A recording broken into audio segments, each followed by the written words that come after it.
মুহূৰ্তত লৈ আছো এটা গুৰুত্বপূৰ্ণ খবৰ নিশা উজনি অসমত বৃহৎ প্ৰতিবাদী কাৰ্যসূচী ৰূপায়ণ কৰা হৈছে প্ৰায় 15টাকৈ দল সংগঠনে জোৰ সমদল লৈ প্ৰতিবাদ সাব্যস্ত কৰিছে কিয়নো হেহতীয়াকৈ ৰাজ্য চৰকাৰে যি খণ্ডাজনক লোকসকলক উচ্ছেদ অভিযান আৰম্ভ কৰিছে আৰু সেই উচ্ছেদ অভিযানক সম্পূৰ্ণৰূপে সমৰ্থন জনাই 15টাকৈ দল সংগঠনে ইতিমধ্যে তীব্ৰ প্ৰতিবাদ সাব্যস্ত কৰিছে জোৰ সমদল লৈ প্ৰতিবাদ সাব্যস্ত কৰা পৰিলক্ষিত হৈছে উজনি অসমৰ ভিন্ন প্ৰান্তত প্ৰায় 15টাকৈ সংগঠন ওলাই আহিছে প্ৰতিবাদ সাব্যস্ত কৰিছে জোৰ সমদল কৰিছে আৰু এই চৰকাৰৰ সমগ্ৰ এই কাৰ্যসূচীক সমৰ্থন জনাইছে সহযোগ জনাইছে আৰু উজনি অসমৰ ভিন্ন প্ৰান্তৰ পৰা সন্দেহজনক লোকসকল যাতে পুলিয়ে পুখাই ইয়াৰ পৰা নোহোৱা হয় তাৰ প্ৰতি লক্ষ্য ৰাখি এনেদৰে তীব্ৰ প্ৰতিবাদ সাব্যস্ত কৰিছে নিশাৰ ভাগত 15টাকৈ দল সংগঠনে এই মুহূৰ্তত দৃশ্যাংশ আছে সেই দৃশ্যাংশ আমি দেখুৱাৰ কাৰণে চেষ্টা কৰিছো এয়া হৈছে কালি নিশাৰ দৃশ্য এনেদৰে প্ৰতিবাদ সাব্যস্ত কৰিছে 15টাকৈ দল সংগঠন ওলাই আহিছে 15টাকৈ দল সংগঠন ওলাই আহি তীব্ৰ প্ৰতিবাদ সাব্যস্ত কৰিছে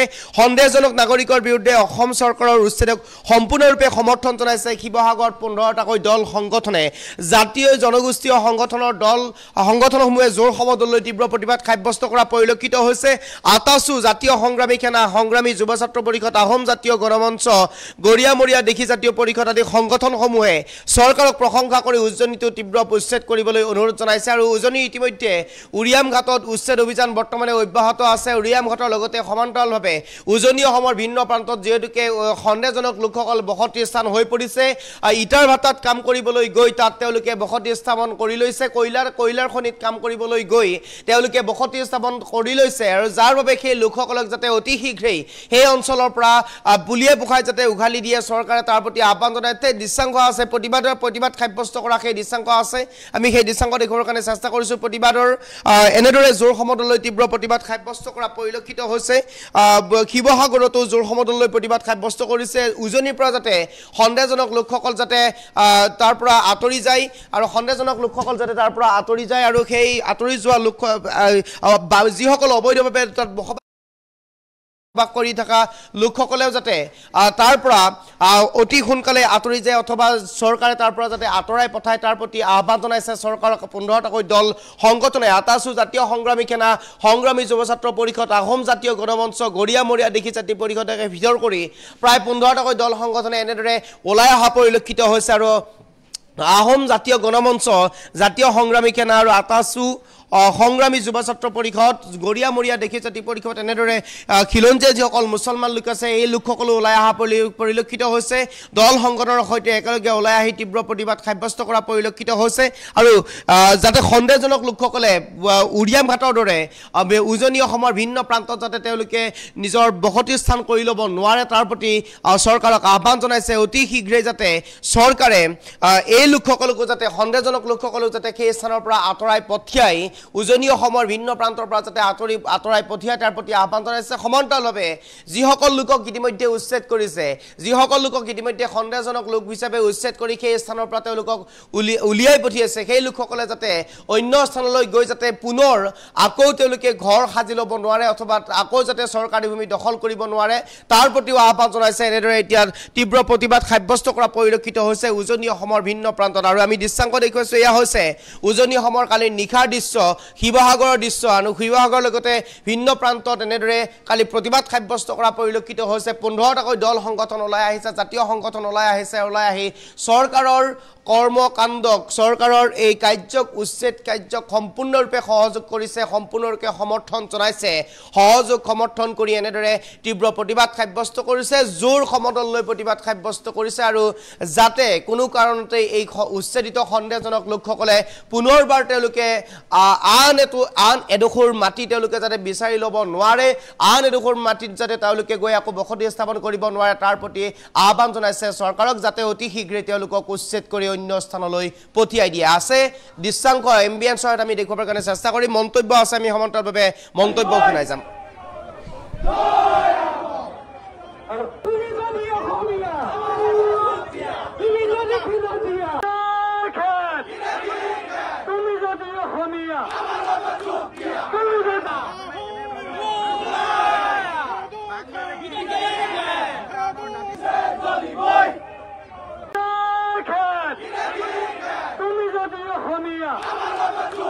Come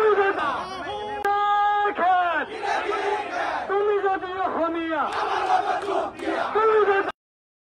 উজনি অসমত আছে, শিৱসাগৰত আছে, যিসমূহ অবৈধ আমাৰ সন্দেহজনক বিভিন্ন প্ৰান্তত সোমাই আছে, ব্যৱসায় সূত্ৰে হওক বা অন্য কিবা সূত্ৰে হওক, তেওঁলোকে কালিলৈ পৰা টালি টোপোলা বান্ধি য'ৰ পৰা আহিছিলে তলৈ গুচি যাব লাগে।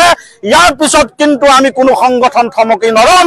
অসমীয়া জাতি উদ্ধাৰ কৰিবৰ কাৰণে আমাৰ প্ৰতিটো সংগঠনৰ শ শ কৰ্মী সাজু হৈ আছে।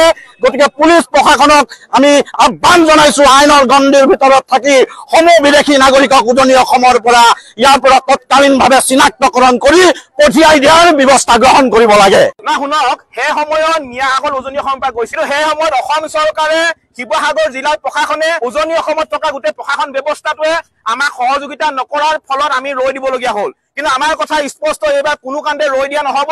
এইবাৰ মিয়া হওক, সন্দেহযুক্ত নাগৰিকে হওক, উজনি অসম পৰা যাব লাগিব। নাই আমি কোনো কাণ্ডে পিছুকা এবাৰ কথা আহিব নোৱাৰে। আমি উজনি অসম এইবাৰ মিয়া মুক্ত কৰিমেই। মিয়াই এটা কথা কাণ খুলি শুনি লওক, এয়া হৈছে লাষ্ট ৱাৰ্ণিং। অতি শীঘ্ৰেই উজনি অসম ত্যাগ কৰক, অন্যথা কিন্তু পৰিস্থিতি বেয়া হ'ব। আমি আজি উজনি অসম বচাব লাগিব। আজি শিৱসাগৰতো অবৈধ সন্দেহযুক্ত নাগৰিকৰ আগ্ৰাসন হৈছে। শিৱসাগৰ দৰবা ফিল্ডৰ দিখনৈ বাওঁফালে অৱস্থানৰ সমীপৰ পকাঘাটলৈকে অবৈধ সন্দেহযুক্ত নাগৰিকে চৰকাৰী মাটি বেদখল কৰি গাঁও সাজিলে। আজি খাটৰ পথাৰত মিয়া সোমাইছে, আজি চিন্তামণিগড়ত মিয়া সোমাইছে। ইয়াৰ বাহিৰেও আজি হাতীকুক, ৰংগ চাৰিআলি, জেঙনিকটীয়া, বাবুপতি এই ঠাইসমূহৰ খিলঞ্জীয়া থলুৱা মানুহবোৰে তেওঁলোকে ভাড়াঘৰ বনাই মিয়াক থাকিবলৈ সুবিধা প্ৰদান কৰি দিছে। গতিকে এনেকৈ নহ'ব।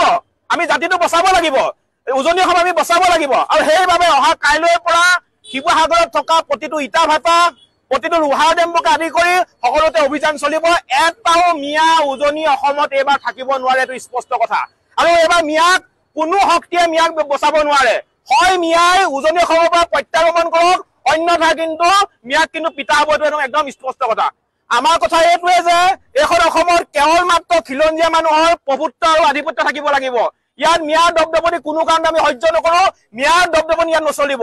আৰু এতিয়া বাংলাদেশীৰ লগত প্ৰেম নহয়, এতিয়া বাংলাদেশী পিতন দি জাতি বচোৱা সময়। আৰু সেইবাবে অসমৰ প্ৰতিজন খিলঞ্জীয়া ভূমিপুত্ৰক আমি ওলাই আহিবৰ কাৰণে বিনম্ৰভাৱে অনুৰোধ জনাইছো। হাতত তথ্য আছে যে শিৱসাগৰ জিলাৰ হাতীকুক, ৰংগ চাৰিআলি, জেঙনিকটীয়া, বাবুপতিকে আৰম্ভ কৰি বিভিন্ন ঠাইত আমাৰ থলুৱা মানুহখিনিয়ে ভাড়াঘৰ সাজি মিয়াক থাকিবলৈ সুবিধা প্ৰদান কৰি দিছে। গতিকে অহা কাইলৈৰ পৰা অভিযান চলিব। উজনি অসমত থকা প্ৰতিটো মিয়াক কিন্তু আমি বিচাৰি উলিয়াই কিন্তু শিৱসাগৰৰ পৰা উজনি অসমৰ পৰা খেদাব, স্পষ্ট। কোনো কথা আহিবই নোৱাৰে। মই কৈছো যে খাটৰ পথাৰত সন্দেহযুক্ত নাগৰিকৰ আগ্ৰাসন হৈছে, তাত হিন্দু আছে, মুছলমান আছে। সকলো অবৈধ সন্দেহযুক্ত নাগৰিকে উজনি অসম ত্যাগ কৰিবই লাগিব। আমি বাধ্য হৈছো। আমি বাৰে বাৰে চৰকাৰক, প্ৰশাসনক এই কথাবিলাক কৈ থকাৰ পিছতো তেওঁলোকে কোনো ধৰণৰ গুৰুত্ব প্ৰদান কৰা নাই, যাৰ পৰিপ্ৰেক্ষিতত আমি আজি নিজে ওলাই আহিবলৈ বাধ্য হৈছো। আৰু আমাৰ স্পষ্ট কথা, উজনি অসমত থকা প্ৰতিটো সন্দেহযুক্ত নাগৰিকক আমি খেদিম। কিন্তু ইতিমধ্যে আপোনালোকে দেখিছে যে অসম আন্দোলনৰ ইতিমধ্যে 50 বছৰ সম্পূৰ্ণ হৈ গ'ল। অসম চুক্তি ৰূপায়ণৰ 40 বছৰ পাৰ হৈ গুচি গ'ল। বিদেশী চিনাক্তকৰণৰ নামত 1,43,466 জন চিনাক্ত কৰা হ'ল। কিন্তু আজিলৈকে কিমান বিতৰণ কৰা হ'ল চৰকাৰৰ হাতত তথ্য নাই।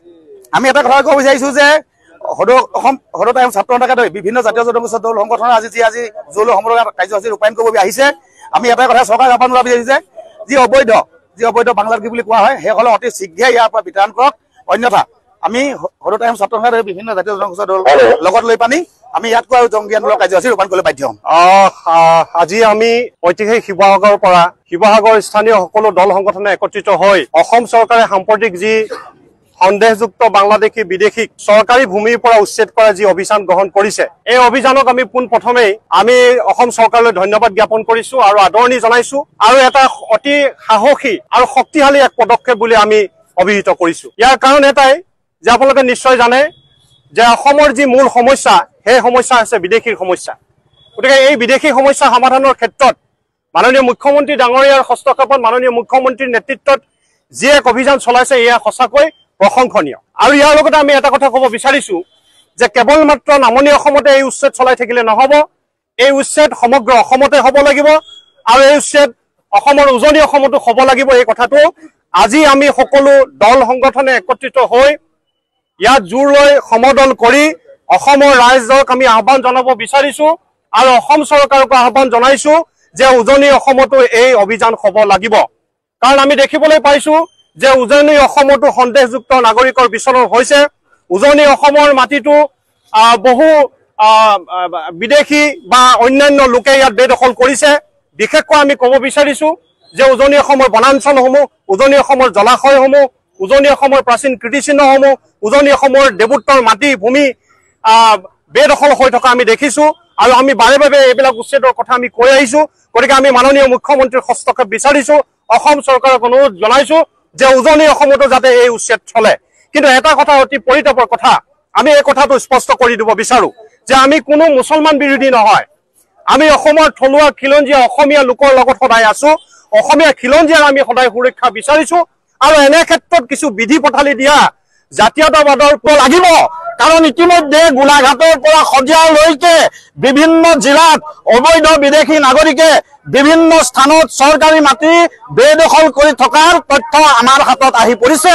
গতিকে আৰু এটা কথা ক'ব লাগিব, বিগত বছৰবিলাকত ভাৰতে স্বাধীনতা লাভ কৰাৰ পাছৰে পৰা অসমত যেতিয়া বিদেশী সমস্যাৰ সৃষ্টি হৈছিলে তেতিয়াৰে পৰা আমি অসমৰ প্ৰতিটো জাতীয় জনগোষ্ঠীয় সংগঠনে দাবী কৰি আছিলো যে এনেকুৱা ধৰণৰ অবৈধ যিসমূহ দখল আছে এইবোৰ উচ্ছেদ হ'ব লাগে, অসমৰ পৰা বিদেশী নাগৰিকক বহিষ্কাৰ কৰিব লাগে। কিন্তু কোনো এজন বিগত হৈ যোৱা মুখ্যমন্ত্ৰীয়ে কিন্তু এই পদক্ষেপ গ্ৰহণ কৰিব পৰা নাছিলে।